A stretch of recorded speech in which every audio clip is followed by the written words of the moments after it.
Ladies and gentlemen, gamers, welcome back to the channel. In today's video, we'll be continuing our review of the British faction deep dive. In my previous video, I covered the 1v1 gameplay, and now I'll be covering the team gameplay that's showcased by Relic. So it'll be interesting to see the British on a larger scale in a team environment. So let's dive into that. What about you, Will? Any big takeaways from that match that we just watched? It's funny that the way I play the British is always different to how the most competitive players take it on, which is kind of the beauty of the faction. I like that they can be played from a more casual perspective without losing what we want to be. Mhm. But most of all, I'm disappointed that Jason didn't tow that flat gun away with his dingo. He nuked it, and it's there for the taking, and that's one of my favorite things to do. The Yeah. dingo can just pick up abandoned team weapons and take them back to base. Mhm. Okay, so I actually missed this point in my previous video. I had paused the video here, so I had not seen this comment yet by Will. But shout out to Chaos Umbra on my previous video who commented and highlighted this point about the dingo's ability to crew team weapons. And he's commenting there that the British player could have grabbed, crewed that flak weapon and hauled that back to his support lines and used that against the Wehrmacht. What an awesome mechanic. And in that case, I really do think the Dingo is a fantastic unit. If you just look at the abilities that it offers, you have medical capabilities on the front line or at base. You have flare reconnaissance abilities. You have synergies to call in artillery support. You have the ability to crew team weapons, as Will just stated. And then you also have this unit that is relatively mobile and can pack a punch in the early game. It does decent damage in combination with British infantry. So what a cool unit to scale from the early game into the late game, and then have so many different applications, right? As a unit that is relatively cheap early on, to have so much utility and so many options available, it really allows a skilled player to leverage throughout the game in multiple scenarios. So very cool to see that. And I also love how supply trucks and units like the Dingo have the ability to crew these large weapons and haul them around the map. It just adds to the immersion for me personally as a war gamer who wants to feel like, yeah, this is a large battlefield and I can haul these immobile weapons across the map, and I have to protect my supply trucks. I have to, be aware of my support lines and my front line and enemy territory, because these supply trucks crewing these weapons are vulnerable, right? So I just like that element that you just don't see in Company of Heroes 2 or 1 at all. So anyways, very cool to see, but let's jump in. Mhm. Come on. Yeah, come on, Jason. What are you doing? We're about to get into a 3v3 match here, but before we do, okay, so it is a 3v3 match to you, Matt. But it says 2v2 down here. In terms of multiplayer balance, that's always a tricky question, and always one of those sort of ongoing conversations with players as we sort of see feedback and we get data once the game is live. We can adjust things down the road. But I'm curious what kind of like unique challenges that the British might have posed when you were balancing them for a more competitive environment. I know this is maybe more of a question for Jason, but maybe you can speak to that. Yeah, well, we did know that going into it with the army designs of all four of them, that as mentioned earlier, the British would have the slowest start, so that would be one of their weak points, and they'd also have a weak point at the end in terms of their vehicles. They don't have the hard-hitting vehicles of some of the other factions. And a lot of the vehicles featured 2-pounder weapons as well, so they only have so much stomping power. So we knew that those two spaces were kind of the weaknesses of the British Army overall, and we did have to make some considerations and compensations there to make sure that everything kind of gelled well together. Another notable, though, is specific. Okay, I want to pause right there real quick. That's very interesting, because in traditional RTS game design, if a faction starts off slow, they usually end very strong, right? So Matt, the lead gameplay designer, just said that the two elements to the British that are a little bit challenging are the fact that the British start slow and their end game is relatively weak, meaning that the tanks don't pack as much punch as some other late game tanks necessarily. I don't know if that's including upgrades or if that's just the base units themselves. We're gonna have to find out a little bit more.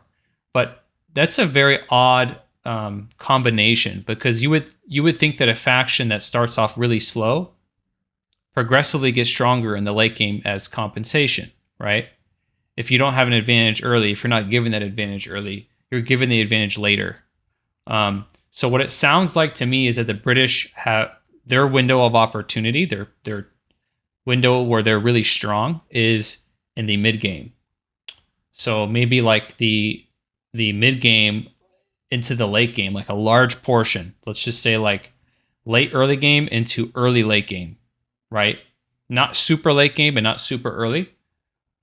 That middle part, that large chunk in the middle, sounds like the British possibly could be very, very strong there, which has very cool implications strategically and tactically for British players. But we got to find out more about that. That's a very peculiar comment.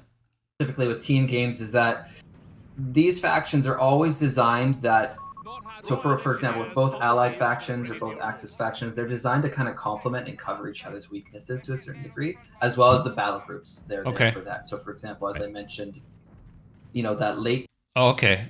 Sorry, guys. I'm going to keep pausing here, and I might be a little redundant. I haven't seen this yet, so I just don't know. But what I will say is I can't forget about the battle groups. So what I just said about that early and late game dynamic, it's very interesting how all of a sudden the battle groups can come in and fix that problem. Not necessarily a problem, but that feature of the British. So we got to incorporate battle groups as well, which is very interesting. And then in team environments and team gameplay, obviously the Americans fill in the early game gap, and then the late game is to be determined. But I'm not worried about team gameplay. I'm just very curious in general about the faction design. And the battle groups seem like a perfect answer to package the early game and the really late game for the British. Game being potentially a little weaker for the Brits, they can tap into an armored support commander to help bolster that if they're concerned about that, as an example. Or they depend on artillery or heavy infantry or other sources to help them in that space. Right. So we have jumped into our 3v3. I'll make this full screen here in a second. So in this match, we're actually going to be watching this from Darren's perspective. He was the Wehrmacht in the last game. He's going to be the British this time around. So we have 3 British allied players. So along with Darren, we have myself and David, who is one of our mission designers. And on the Wehrmacht side, we have Marco, who you may remember from the stream we did last month, or the Wehrmacht deep dive. And joining Marco, we actually have 2 of our Discord moderators. So a huge shout out to Demonic Spoon and Loop Free. Oh, no way. Record this replay. Those guys are awesome. So team games, obviously a little bit of a different dynamic. Will, where do you think the British kind of shine in the larger team game modes? I personally prefer to play them as the artillery support when it comes to team games. So units that you won't necessarily see in 1v1 games, like the Bishop, really shine in this mode. So instead of teching into a Stuart, because you've got allies who can reliably bring out that early anti-vehicle gameplay, I just side tech into Bishops, bring a couple of those out, and just provide support wherever needed. Especially when you've got other allies that are playing as the US, they can be the aggressive ones, and you can help bolster their positions, use your early MGs to hold any territory that's, say, airborne, snatch at the very beginning. And then when it comes to the mid-game, you can start rolling in tanks early because you haven't spent fuel on, say, Stuarts. Right. So this is driving me nuts already. I love this map. I played this map a few times in the tech test. It was a lot of fun. But looking at the colors, the blue and then the yellow adjacent teammates, that drives me nuts. They need to fix the unique player colors so that they're complementary and they're not confusing. That was so hard to play. Maybe we can talk a little bit more about battle groups, because this time around, I think Darren, we saw the Indian artillery battle group last time. This time, Darren went with the British armored battle group, and I'm fairly certain that both David and I went air and sea. So we get to see both of those battle groups here. I'm kind of one of the things I really do love about the British is their battle groups. I think there's a lot of flavor there. There's a lot of really cool abilities and units that we can unlock through those battle groups. Matt, when we kind of approached the design of the British battle groups, what were some of your big goals when kind of putting those into the game? Well, usually when we approach just battle group design as a whole, we look at Co 1, for example, and the doctrines and companies that were present in that game. We try to round the armies out and cover those weaknesses, and we determine, what types of play styles would be good to interact with in terms of their weaknesses and strengths. So typically, some of the traditional classic stuff is usually like an infantry-centric one, an armor-centric one, and maybe perhaps a balanced one. Or sometimes we also take the approach of this is a dedicated battle group towards early game focus, and some are maybe later game focus, some mid game. That's another approach that we often take. But I think with these ones, we just wanted to inject new ways to play, get some interesting units on the battlefield. And I think and we touched on this a little bit in the last game, is the British, like a lot of their offensive toolkit is through the battle groups.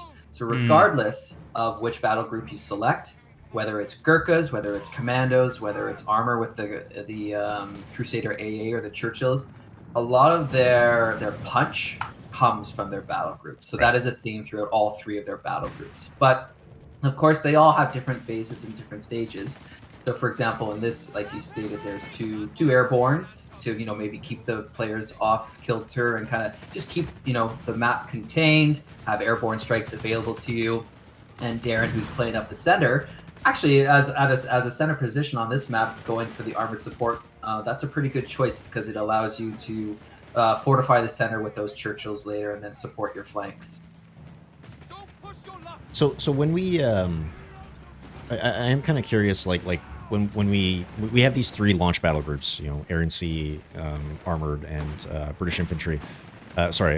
British Indian artillery. How do they kind of compare to one another, and what are some of their strengths when you're utilizing them? Will, do you maybe want to tackle that? Sorry, you might have to repeat the question. I was too busy walking sappers. I was curious, like how you feel the three British launch battle groups kind of compared to one another, and what some of their strengths might be. Yeah, I think there's a really nice variety. We've already seen the Indian artillery focus very, very heavily, not just on the artillery, but on the infantry side of it. It works not necessarily the same, but in a similar vein to how the US infantry doctrine did back in Co 1. Really promoting that use of infantry to get most of the jobs done, and then artillery to hammer the positions that they can't handle.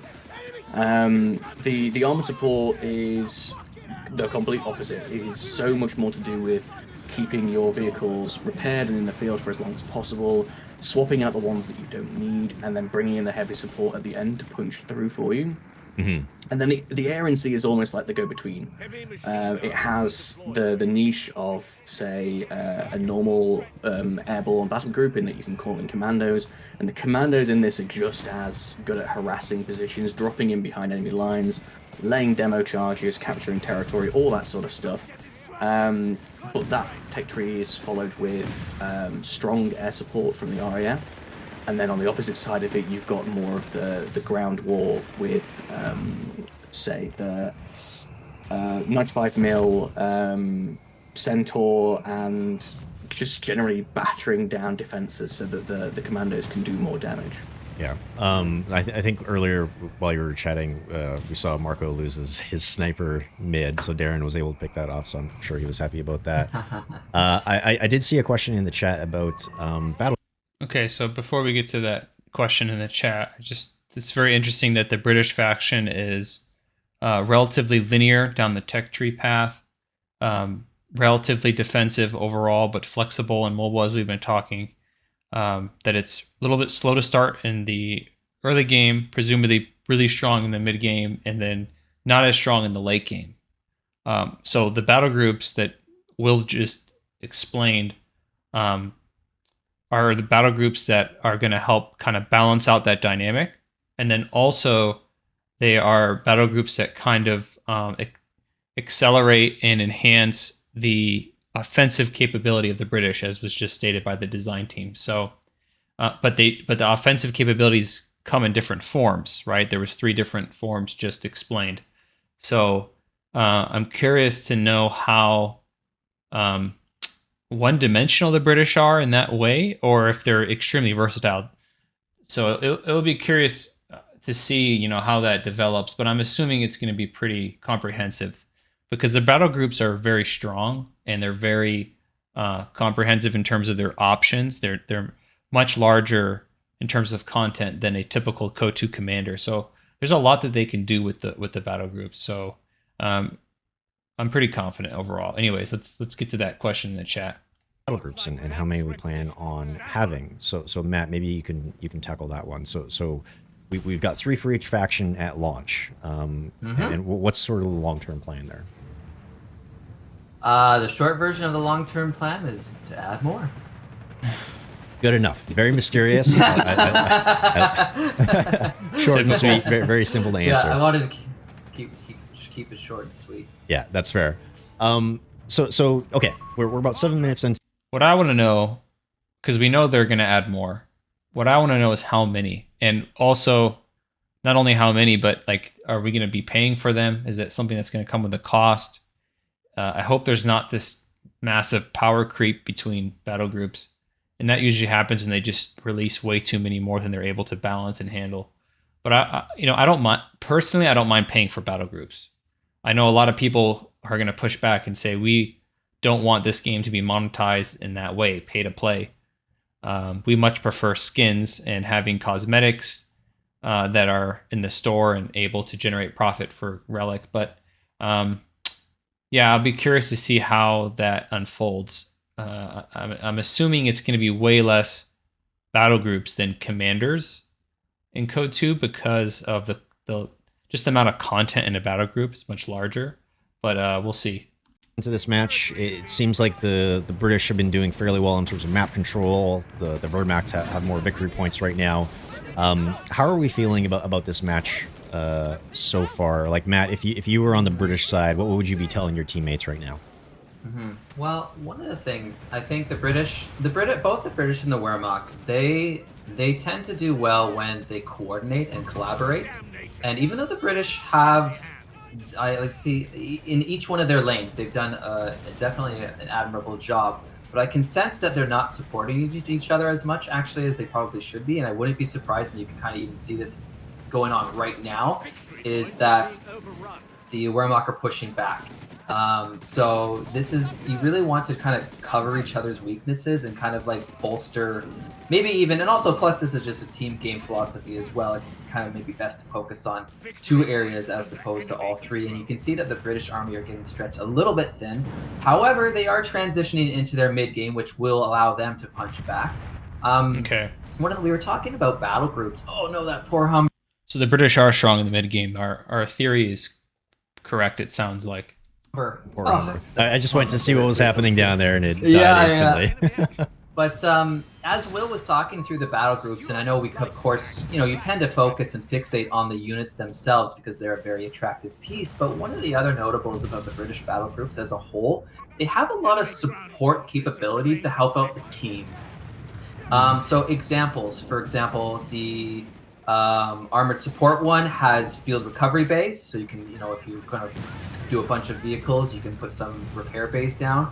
Another good one is the I'm forgetting the name of the ability. I think it's like naval blockade, which will stop the enemies from grabbing points or slow down the rate, something like that.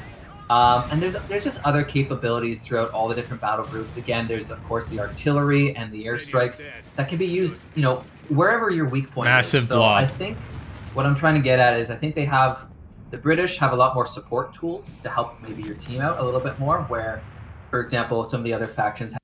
Okay, why did that massive blob just pass over that point, that manpower point, and just continue on to the victory point? I mean, there's just like 5-6 squads clumped there. That's hilarious. Anyways. Have more maybe dedicated tools to just help the actual player out a little bit. Right. Will, what about you? If you're maybe let's flip that question. If you're the Wehrmacht here, what's your approach to try and put the British on the back foot? From the looks of it, they're bleeding tanks. The Stewart got taken out, the Dingo's been taken out, so chances are they're not going to be fielding very much in terms of armor, or at least probably not as good. I would rush straight for maybe a Whirlwind, or if you can, push for that Panzer IV straight away and just start causing damage where possible. Mm-hmm. But on this map in particular, this is L'Aquila. You essentially have three major lanes. You have the urban area, which is quite dense, which we're seeing right now. Very, very dense streets, probably not the best idea to pull tanks out in this location. In the south, you've got an industrial complex, which has lots of retaining walls that you have to be careful of. But in the center, you've got a tank's playground. This is a nice open lane where you can go down the train tracks or the two roads either side. And I would just push as hard as possible with armor right through this space and just knock them back to their HQ as early as possible. Mm-hmm. One thing I also maybe wanted to take a side tangent on, Will, is something that you mentioned at the start of the show, and the fact that you were really a major player in helping write a lot of the unit dialogue, doing a lot of the voice actor sessions, doing those recording sessions. I know you were working many a night on GMT time to get that stuff done. So, and again, I think one of the important sort of hallmarks of the franchise is that the in-game unit dialogue or barks are really fun and exciting and memorable. So I'm kind of curious what our approach was this time around when sort of working on a lot of those, just a lot of that speech and a lot of that dialogue, and how we approach it this time around. Yeah, I mean, it's a daunting process. When you look at Relic's history of voice acting, there's big shoes to fill. Mm-hmm. But we wanted to make sure that we at least went with what was memorable. So, for example, the KO2 British faction were iconic because the use of different regional accents for different characters made them so much more memorable, so diverse. And even if you are a English second language player and you don't necessarily understand the nuances of the different regional accents, at least it's some distinction between them. We similarly tried it with the Italians and the Germans. We wanted to have the different regional accents in those characters where we could. From what I gather, there's not quite as many as there are in the UK. The UK is insane for the number of regional accents and dialects. But that was the first step, really, using character bios to help our actors gauge what kind of life story they have and getting the right actors to have the right accents for the right characters. So, for example, our sappers have made a return as being Welsh. In this case, this is one of the soldiers who end up going to war, but a lot of his friends are still stuck on the coalface. They had no choice but to remain in the coal mines because there's still a need for industry back home. Right. Our heavy tanker is a Glaswegian dock worker who lost his father during bombing raids, and so just made a complete change and decided to go and join the war effort. So it's nice to have these character influences. Our Italians, especially this time around, have been so much fun to make. Gastatori, who I don't think make an appearance in this fight, no. But Gastatori were very, very popular during the tech test. They're a school teacher, and he treats all of his squad mates like they are his students. He disciplines them and he cares for them equally. It's just so nice to have that as an influence when you're writing. That is really cool. That's a little cool nugget that he shared there. I actually got to go back and listen to that voice. For the Italians, I didn't get to play them enough and wasn't paying attention to the voices necessarily, but I would say the sound and voice still needs a lot of work compared to KO1 and KO2. I think they did a better job in the previous games, but I think once the polish is there, once the audio and the voiceovers are more responsive. It's not that they're bad; they're good. It's just you don't hear them as much. It doesn't sound as succinct to me. So I think when the whole package is ready and it's polished for launch and everything, it's going to be a treat to see and to experience. But this game is not looking too good. I don't know if the British are going to come back here or not, but very slow start, and their mid game is very weak considering they've lost some light tanks. They're just constantly on the back foot. across the board. I mean, the Axis have 3 stars right now, just bleeding them out. Pretty brutal. And I think that's probably something that may not always come through in dialogue. Maybe if you only hear 1 or 2 snippets, is that a lot of these characters have fairly decent backstories and fairly deep backstories. Yeah, absolutely. The more you play the game, the more you'll hear. I did a count up recently. We have 31,000 lines of playable unit dialogue.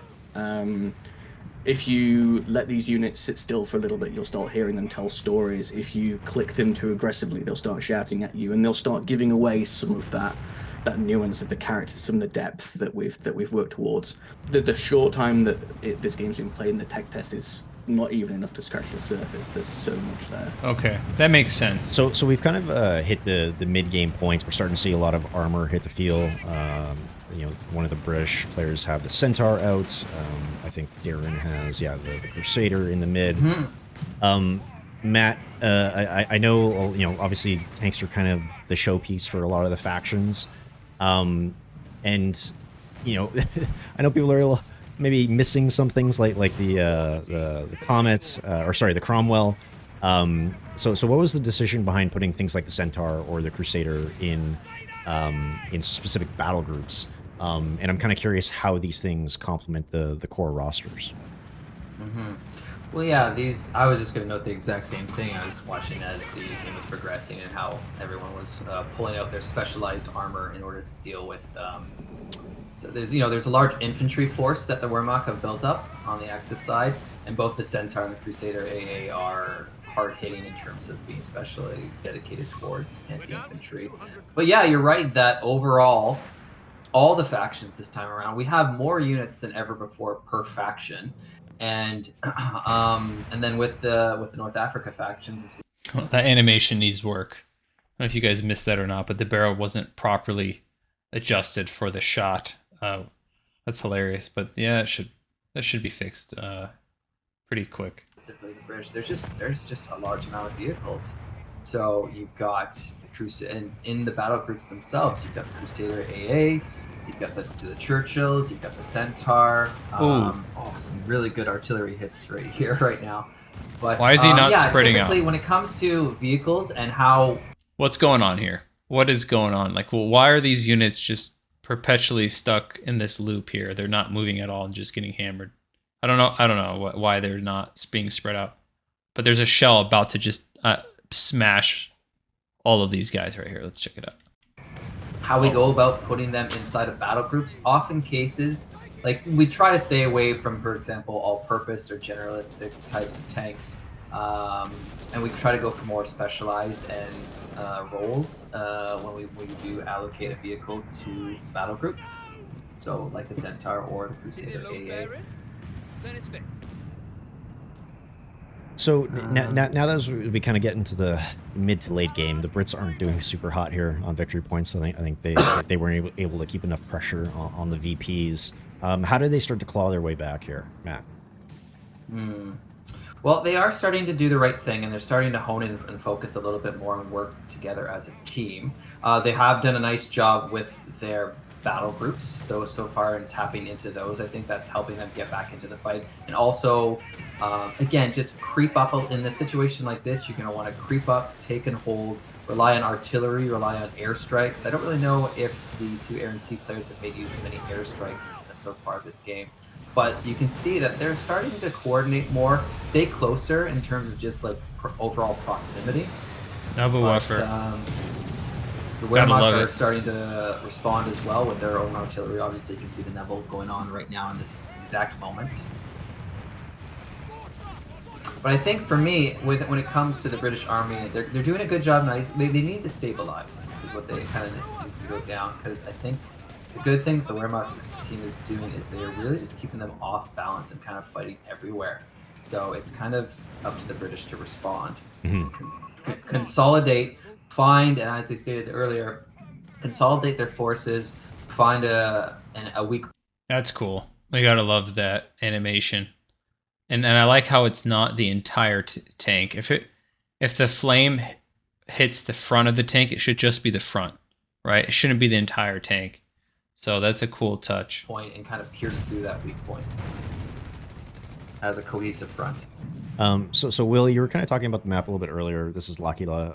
I'm probably butchering that pronunciation, but you know, there's always a question from players in terms of like, how do we approach map design? You know, are certain maps specifically designed for, you know, competitive multiplayer, or other maps specifically designed for, you know, more social play and comp stomps? I am kind of curious.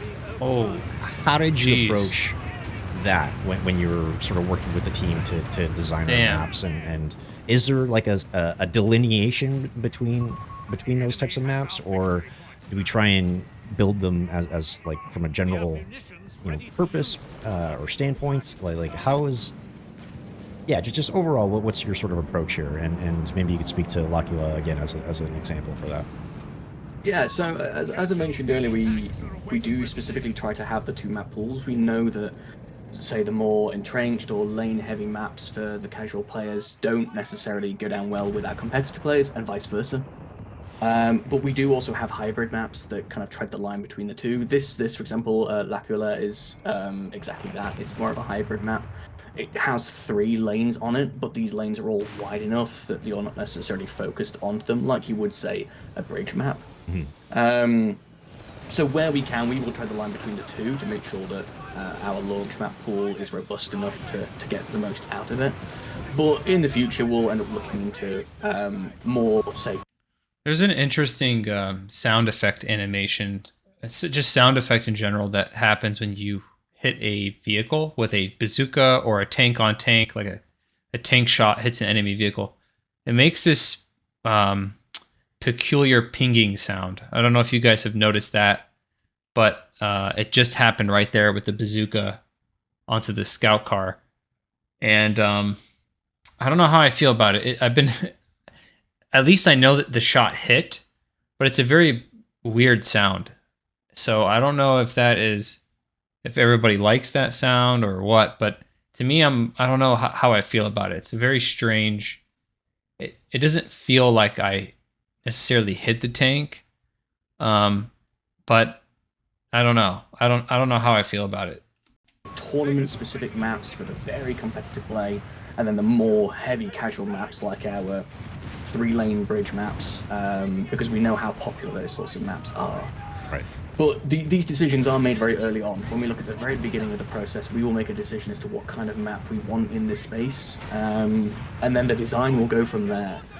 That's not to say that the design we come up with straight away is the one that's locked down. It's still an iterative process, and it's usually designers will help each other out and look at each other's work. And like, for example, this map was started by one of our map designers, Lisa, who also contributed heavily to the single-player campaign and the missions there. And as a starting design, it was a great start. The contrast between 3 separate areas of industrial, railway, and then urban was a nice way to help players distinguish where they are and not lose their space. And all that really needed to change on it when I took a look at it myself was to make sure the territory was balanced, for example, or the cover was balanced in some areas, which you can do regardless of whether it's a competitive or a casual map. Mm-hmm. So maybe we could talk about Darren's battle group, the armored battle group, in a little bit more detail. So Matt, I'm kind of curious, what do you think are some of the standout abilities or units within this battle group as we see the Churchill 4 get called onto the field? Gotta love that tank. Yeah, so in terms of the units, of course, it's the Crusader AA plus the standard Churchill or the Black Prince variant, which is a heavy Churchill. And then there's also a lot of different passive capabilities. For example, there's the rigorous training, which allows your vehicles to get up faster. And there's actually, I would say, 2 of the, like, for example, that sapper ability allows for cheaper sappers and cheaper reinforcement of sappers. So if you're going to have armor in the field, you need repair engineers to complement that. So you can either have multiple, for example, Darren's got multiple fields of engineers there. So whenever he's retreating and reinforcing, he's getting a discount on that. I don't think he's tapped into the repair bays, but sometimes, depending on the heat of the fight and if you're widespread, it may not be the best thing. But there's also some artillery at the end of the tree as well. For the recon artillery is definitely, I'd say that one got used quite a bit in the tech test demo. But the designate targets is actually a pretty, like in this particular instance, that designate targets would actually be a pretty good ability to make use of, because... Do you guys hear all that pinging sound? That's what I'm curious about. Is that widely appreciated? Do you guys like that sound or not? It's not a big deal. It's just a small point that I'm curious about. O2 had an ability where you can mark a vehicle. This allows you to mark like a large area. So in this instance right now, if they wanted to do a big push, they can mark that Panther and other things to make increased damage. So that, again... So like that sounds good. The pinging off the tank when a shot is deflected, that actually sounds really good, and it looks good. I mean when the shot hits the enemy tank and makes an impact, actually lands. It's peculiar, but anyways, okay, I'm done bringing this point up. Anyways, let's continue. And this allows you to kind of really help just creep up a lane. Right. And one thing I wanted to just segue to briefly, because I know it was asked in the chat, but we haven't managed to get to it yet, is that how are the British Army, how is it different between multiplayer and single player? Because it actually is. So in a way, we kind of have two British armies because we needed to support both the multiplayer experience and the single player experience. So in the single player experience, you fight as the DAC versus the British in North Africa as the AI opponent. But then you also fight as the Italian British forces in the Italy campaign. Now, for the most part, those armies are fairly mirrored and about the same. I'd say 80 to 90%. Of course, there's different colored skins that are more appropriate for that theater. But where there are a few different changes is their vehicle set.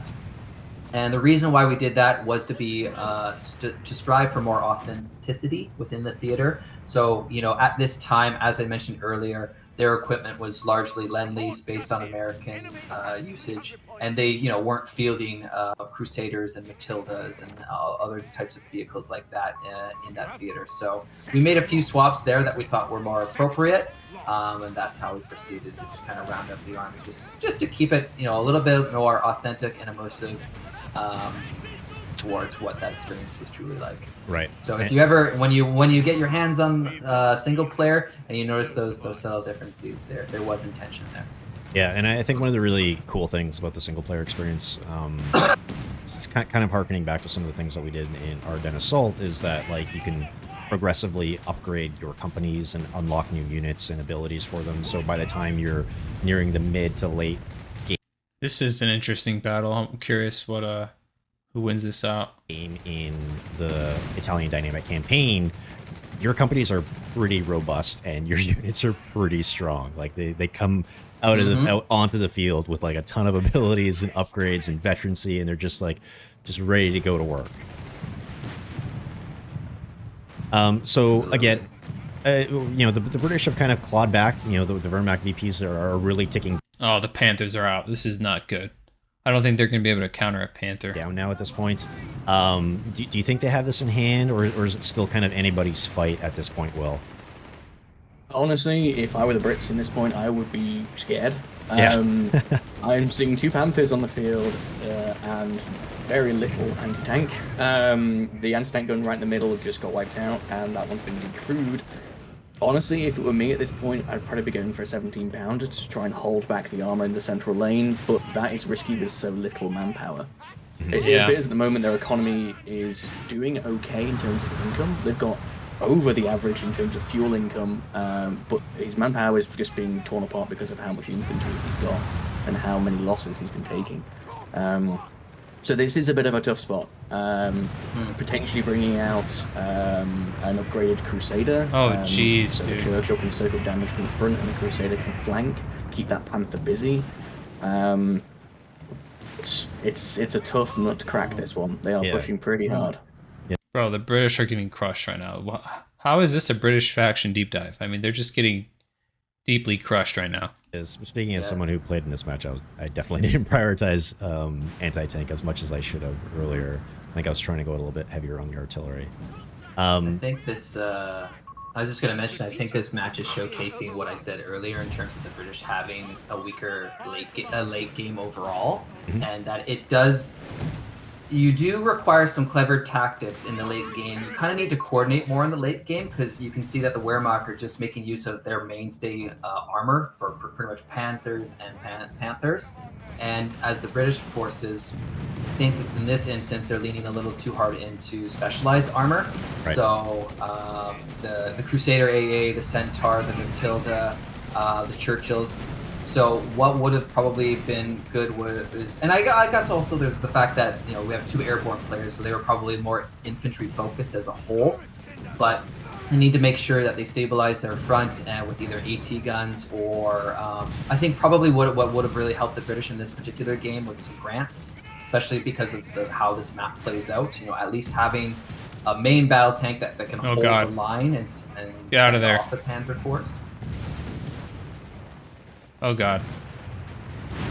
Oh no. Yeah, so we see. Very, very quite nice a bit of artillery usage. Yeah. Jeez, dude, that artillery is insane. So Will, maybe circling back to voice work, I am kind of curious what some of your favorite voice lines are. I think every game has its standouts that players kind of latch onto and kind of maybe turn into memes or whatnot. You know, tea or something stronger and that kind of thing. I think the one that really stood out during the tech test was "Risk It for a Biscuit," but I am kind of curious what some of your favorites are. Honestly, it's been at this point 6 months since I kind of wrapped up all the work on voices. I have forgotten so many of them, which is why I still enjoy playing this in the game. Some things creep up and just put a smile on my face, and I honestly can't think of any specific ones that come to mind, but I would draw specific attention to the idle lines. Just when you're playing, take it slow, put some infantry in cover, let them sit for 30 seconds to a minute and just listen to some of the stories. Some of them are jokes, some of them are a little bit more harrowing.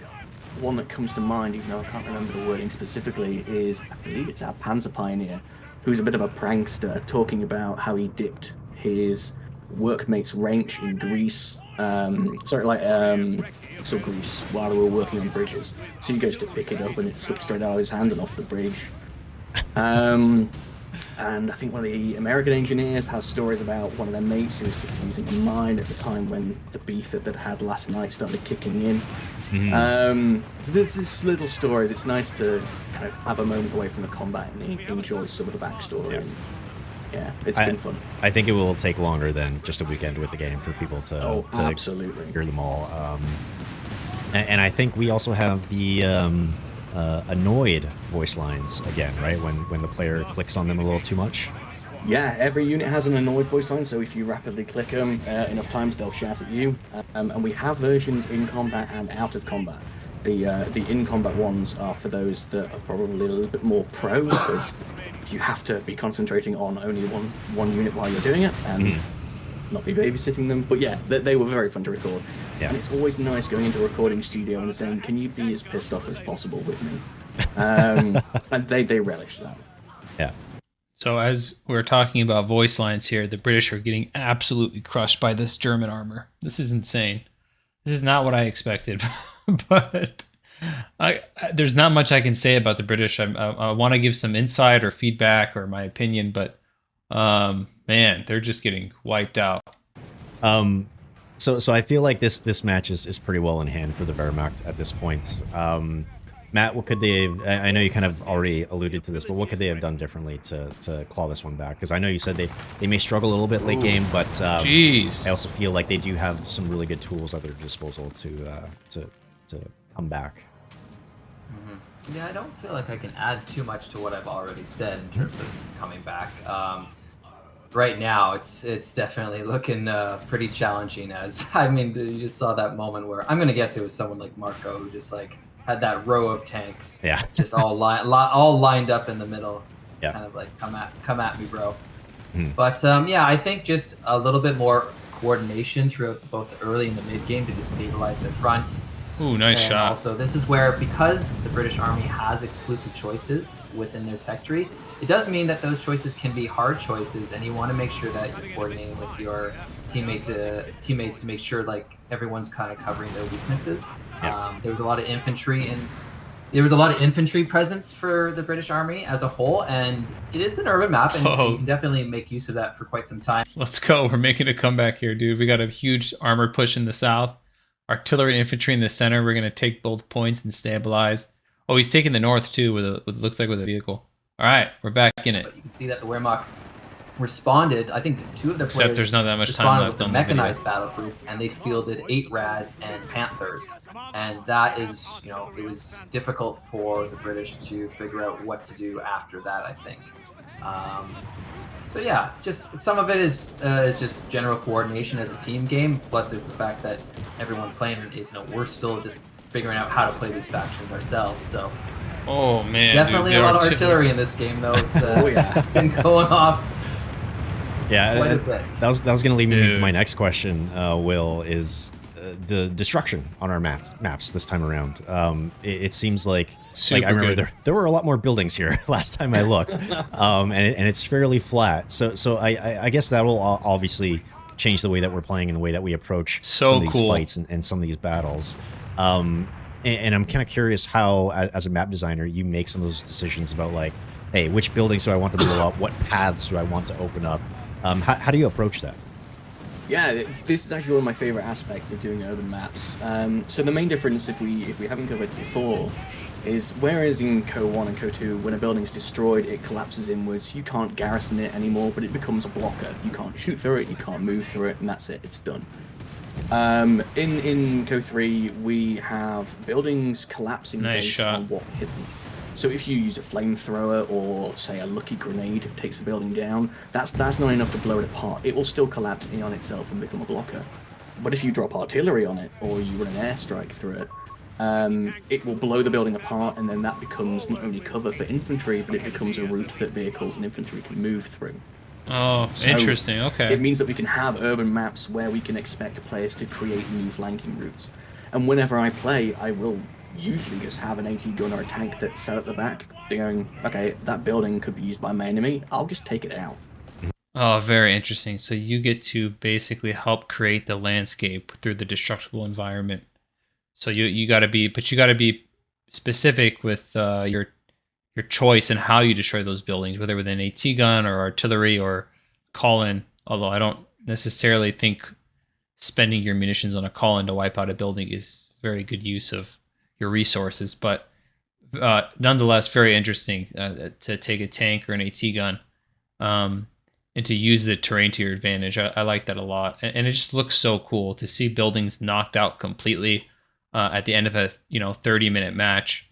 To see the rubble and the destruction and the holes in the ground that are now cover themselves just really adds to the immersion of the game. I don't need there to be an enemy in it already. I know it could be a threat to me, so I'll just destroy it, and then it will collapse in on itself, so they can't even use it for cover. Yeah. But yeah, it's really helped with our urban maps, especially with other things like Breach and having more access to flamethrowers and satchel charges across the factions. Urban maps are more fun than ever before. Yeah, and I think the Wehrmacht have also made pretty good use of destroying the environment and using their call-ins to flatten things out and force the British off of certain points. I think this is going to wrap up pretty quickly, so we may as well come up with some final thoughts. Matt, what was your big takeaway from this game, or what do you think are some really cool things that you're glad that we were able to show players today if they didn't get a chance to see them in the tech test? The artillery is very prolific at the moment. I think what I love to see every single time is just we have so many more units and so many abilities. Like it's pretty crazy how jam-packed this game is in terms of tool set, and it's awesome to watch each game unfold. I watched tons of people play in the tech test. It was so awesome to see all the different strategies unfold, all the different new ways to play. Even from down to this little vet ability or that passive capability to these big globals, to the airstrikes, to every component that makes up all these armies. So that was just really exciting, and it's so valuable. And truly, I'm grateful for everyone that played in the tech test and provided feedback, because we were able to absorb just a ton, and we know that we're only going to be a little bit better as the game Oh, continues to shine. jeez, man. Yeah, and I know, just speaking from conversations I've had with other team members, like the data that we got from the tech test was really invaluable in terms of like stress testing things, ensuring that we can lock down any major bugs so that the game runs as best as it can at launch. And I know a lot of the feedback that we got is going to help inform some of the balance and design decisions that your team is going to be making in the days ahead, right? Absolutely. So there we have it. I know some folks said that we stage these, that we always let the faction win that we were highlighting, but unfortunately this time around the Brits couldn't quite do it. So Will, what were some of your big takeaways, Will, from that 3v3? I mean, I think they played well. It did unfortunately run away from them. With that type of map as well, like even though they had very good armor, like Matilda's and the Centaur towards the south, because they weren't pushing in deep enough, it meant that the enemy tanks were able to relocate from the center where they were clearly winning, and then kind of push them back. With a map like that, you have got to try and keep up the aggression as much as possible. There are so many different resource points because we're using the Co-1 style of resources. You have to steal as many of them as you can. Right. Sitting on the halfway mark isn't going to do it, especially when you're losing. But it was nice to see a good roster. It was nice to see the full tool set being used. We saw plenty of Churchills. The Commandos came out for a brief spell. The Centaur seemed to last forever. And then the Gurkhas in our first game. It's been nice to see the full lot. Yeah. So something I should have called out earlier, I totally forgot I had this on hand. And Matt, you actually requested this, is we actually have the new tech trees. Nice. Very Very great cool. visuals that players can check out. These are on our website, companyheroes.com. And I think if you go to the media section, you should be able to find those all there. Very cool. So yeah, we have these awesome tech tree layouts for all the factions. Okay, so the biggest takeaway from this video, this 3v3 game that we just saw, really was the insight that we learned about the British faction, which is they're relatively weak in the early game and they're relatively weak in the late game. So that leaves the mid game where they're really strong. And looking at this tech tree, you can see that they have this linear tech path straight down. You're just going to be upgrading from tier 1 or tier 0 to tier 1 to tier 2 to tier 3. It's not until tier 2 and tier 3 that you can actually purchase upgrades that unlock more units. But it's not like they're different tech paths. It's more just like you're unlocking more units in tier 2 or tier 3. But what's interesting about the faction, I think, is how you can because it's a straight tech down, it's a linear tech path straight down. I feel like you can get to tier 2 really quick with the British and to tier 3 pretty quick. I'm assuming you can get to these tanks faster because they don't necessarily pack the same punch as they do in the late game. So I feel like this focus in tier 2 and tier 3 on these vehicles, this mechanized armor style play, is going to be very strong for the British in terms of developing styles of play by the community. I feel like, for example, rushing this armored car or rushing a Stuart is just going to have like absolutely huge momentum swings in the mid game. And then I think the battle groups for the British really are going to be big because they're going to enhance your ability to pick a offensive strategy and then double down on that and enhance and accelerate that specific build order that you're trying to implement. So very peculiar faction, very interesting. I think they're really flexible with just the wide range of units available in each tier, and it's a linear path down, straight down. So I'm very curious to see how the different mechanics we saw earlier, like in the previous video, we saw how you can swap out tanks. So it's very interesting to be like, okay, I'm going to rush out a ton of medium tanks, and then I'm going to swap them out in the late game for something else, and vice versa, right? There's a lot of little tricks it looks like that you can use as the British. You can be pretty tricky, and you can be very clever with your build orders, and perhaps find other ways to gain advantages early on, which help you get the win later, right? Even though your tanks are relatively weaker than German late tanks. But okay, last closing thoughts about the tech tree. I'll just say you might be wondering why they're a little bit weaker in the early game. I think by the time you get to tier 1, the British seem relatively formidable. I mean, you have a lot of infantry variety here. You have the motor team and infantry section. You have your engineer section and MG team, plus the Dingo, which gives you a lot of support early on. But what I will say is that if you look at tier 0, right away, right in the early game, which seems like the slowest start of all the factions, I think it's because you only have access to this MG unit or this engineer unit. And the engineer unit is really strong close up. I mean, in the current balance, the time to kill is pretty fast. I mean, these things do a ton of damage early.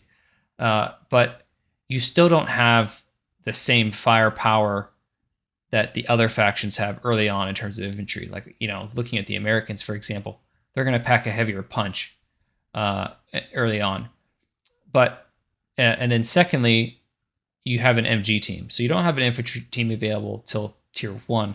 You have this MG unit, and I believe it's the only faction with an MG unit in tier 0 right away. So you can be passive aggressive with an MG unit, but you can't be super aggressive with one, right? So really early on, your stance is going to be combined arms between your engineer sections and your MG teams, and you're going to be looking to primarily choose a spot on the map that you want strategically, and you're going to be trying to hold that, whether that's hyper defensively or passive aggressively, right? Posturing forward, holding a point with an MG team, and then supporting that position, that MG team, with infantry sections, motor teams, and a Dingo scout car, which I think is going to play a large factor in the early game for the British. But of course, that's just one basic opening. There are many openings that I'm assuming are available, and I'm very curious to see how that progresses. But guys, I hope you liked this video. That did not go the way that I was expecting it to go. I thought that'd be a much more competitive showcase of the British and team gameplay. But anyways, I hope you guys liked it. If you did, go ahead and smash the like button. Subscribe. It goes a long way in helping support this channel. And guys, I'm going to be actually doing a new series. So right now, in this downtime between Co 3, I'm going to be playing the Company Affairs 1 campaign for the first time. So I've never played the Co 1 campaign at all. I just skipped it and I played multiplayer. And I've been feeling like I should revisit that. So I just did a poll in the community tab, and it looks like Company Affairs 1 is going to win. So I'm going to be streaming Co 1 campaign on max difficulty to see if I can work my way through that. And I'm very excited about that, because if I don't play the campaign right now, the Co 1 campaign, I'll probably never play it again, because I'm going to be so into Co 3 that I won't have time to go back and enjoy Co 1. So stay tuned for that. That should be a lot of fun.